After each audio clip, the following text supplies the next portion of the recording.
Know it's been a while. Been kind of going through some carnage here. So this jewel is out. Uh, Not gonna say completely bought one, but let's see if you can see that. So it's pushed up right there, right in the valve relief. Kind of see it go straight and then it goes crooked. Uh, 2,000 plus horsepower problems. Really good JE piston. You can see where my lifter exploded the time before that. So I guess it already took a decent beating, and I don't know, maybe a little too much heat in it. I'm gonna call them and see if they had any other issues or any other people had problems at this spot in this piston.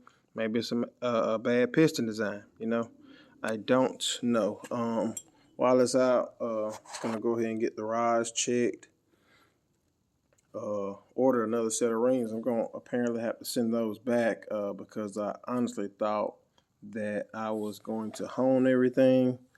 Was honing the lifter board because I thought that's where my shavings were coming from, but apparently it's coming from the side of my piston because I have piston rock because all my pistons are busted. So that is the problem. Which have I taken out in a year? I think I took it out one time or maybe last year, and I dropped the pistons out of it. I had to get them all honed. I had one rod that was too tight. Brand new rod was too tight from the dealer. So get your brand new rods checked. I know it sounds crazy, but it's supposed to be a really, really good company. They told me that my rods were late because they were finishing honing them. But, people slip. All of them were good besides one. So they end up grabbing the bearing. And I just got lucky where it was at. Used to do the first, middle, and the last rod just to check them. But now, I'm at a point to where it's like brand new rod. It's like just take it to the machine shop and just let them hone everything and just double check and be super sure. No matter how high dollar of something that you buy or how much, I don't know. I can't even say how much. It's like they literally told me they were honing the rod. So, anyways, you live and you learn. So, of course, crankshaft out. Thought I could just get it polished, but apparently it might be getting ready for a balance, or I might use it for something else.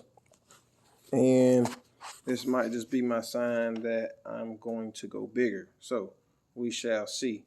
That's what's been going down in the mix. I have to show some of the Jeep stuff. I bought a 88. I think it's a Jeep Cherokee that I'm trying to get up and running. I've been going through some stuff with it. So yeah, once the sun comes up, because it's like 5 o'clock in the morning right now, I had to shoot some of that and do some updates on it. Also been sanding on the twin Camaro, but this motor is what kind of has me in a choke right now. So I'm D-ringing and taking my wrist pins out of this piston. Once again, 2,000 horsepower stuff. You might not be interested in this, but it is a good option to know about just in case. Buttons. If you ever had a problem with a spiral lock, they have a button option that is foolproof. This is something that they use in aircraft. Okay, so spiral locks have been a problem. I actually like a snap ring better than a spiral lock. But that's how the button goes in there, and then the support rail holds the button in. So, and then it's machined really nicely up against that. So, yeah, hopefully whatever piston I end up getting, I can, without a doubt, reuse my wrist pin because it is an upgraded wrist pin. You can see how thick it is. And then hopefully I can reuse my buttons also. So we shall see. As soon as J Pistons opens up, I will be on the phone with them. Some other stuff I'll be talking about is with Autometer. I got a shift light I have to send back and then get a Digital Pro 3. So I'll be talking about that. Planning on running one of their dashes, and the dash crazy enough, has a tack. You do a whole lot of race stuff, but you don't have a shift light option in this dash. Insane. So had to buy the dash, and then I had to turn around and buy a separate shift light, like a standalone shift light. So I'll tell y'all all about that, and then the other stuff I plan on wiring into a car.